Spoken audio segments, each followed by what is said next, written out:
Hi again then guys, and welcome to of course another speed tune for Gran Turismo Sport, especially now that Special Stage Route X has returned to the game, and this is the kind of car which a ton of people want to use, and even in Gran Turismo 6 this was the case as well. A ton of people expect the Veyron to be one of the best, which technically it is. It is one of the fastest in a straight line, but that's the problem. It's usually not that good through the turns, especially once you get up to speeds like 290 or 300 with slipstream potentially. So that's the point of this tune, not just to be fast in a straight line, but to be really good and really stable through the turns as well. Now, as I've said before, but for those who haven't used my tunes before, I'll say it again, I'm sure you've seen faster ones. You might even have a faster tune yourself. That's fine, because that's not the point of these tunes. These tunes are for people who don't know how to tune, because a lot of people prefer to keep the tunes to themselves. So how's anyone supposed to get better when people do that? So I'd recommend dropping the weight, of course, increasing the power as well. Unfortunately, it's no way near as powerful as in GT6. It had over 1300 horsepower, so of course it's a bit slower than it was, as all of the cars are. As far as the tyres, I'd recommend super softs, unless tyre wear is on, of course. You definitely want to turn traction control off, because you've got all-wheel drive anyway. It's far quicker off the line without it. As far as the suspension, I'd recommend having the ride height quite high. And you'll notice that I use this suspension setup in quite a few of my cars, because although it's not the absolute best for top speed, it gives you really, really stable handling, especially for something like a Veyron. So I'd recommend having 100mm on the ride height, or the corresponding amount in inches for American users. As far as the frequency, I'd recommend having that as high as possible. Then for the anti-roll and the dampers, you want all of those as low as you can go, and that works in conjunction with the springs. You don't need any camber or toe on this one. You cannot adjust the rear downforce, as you can see. As far as the diff, of course, you could change it up if you want to.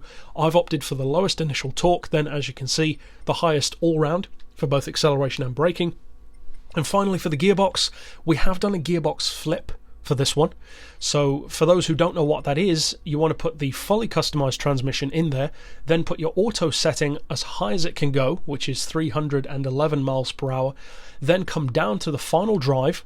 Now, if I recall correctly, I think I might have done the flip from 2.7, but it might have been all the way down to 2. So basically, if you're completely unfamiliar with a flip, put the auto setting to 311, then come down to the final drive, lower it to either 2 or 2.7, whichever one gets you the numbers that I've got basically, then come back up to the auto setting, click it down and up a peg, and you'll notice that all of the individual gears have now changed, allowing you to reach these numbers of 2.9, 1.9, 1375, 1075, 875, 750 and 670, and then I'd recommend a final drive of 2.71. Now of course you can change everything if you want to, because as I've said before, these tunes are designed not to be the best thing out there, but to give you a leg up. If you're not fast enough, you can use these tunes, and at the very least you will be competitive. But you can also try your own tuning. You can change things, see if you can improve things, and then if it doesn't work out, it doesn't matter.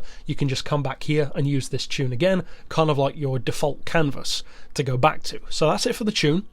Now of course, as we always do, we'll take it out on Route X to see if it can hit that speed.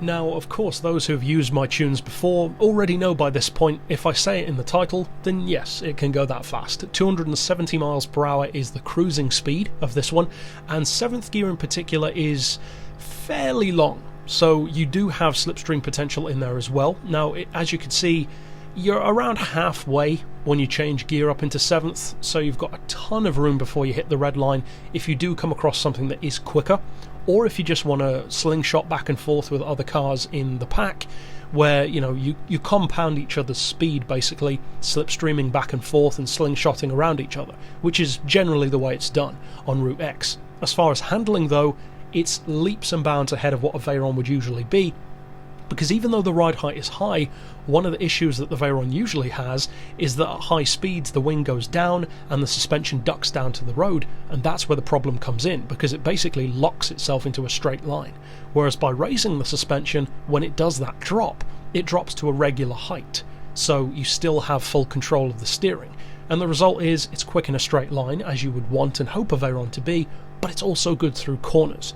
And that's where most Veyrons fall short. So for those who do love the Veyron, and it does have a lot to offer when used correctly, kind of like a TVR, then you're going to like this. You can definitely win races with it. It's not as dominant as you might expect a Veyron to be, but it's certainly good, it's very quick, and it gives you plenty to work with. So if you do decide to use this tune, I hope you have a ton of fun with it. You will win events with it. And that's it for this build. So of course, click here on screen to see all of my other tunes, Enzos, Supras, various others too. And for now, as always, thanks for watching.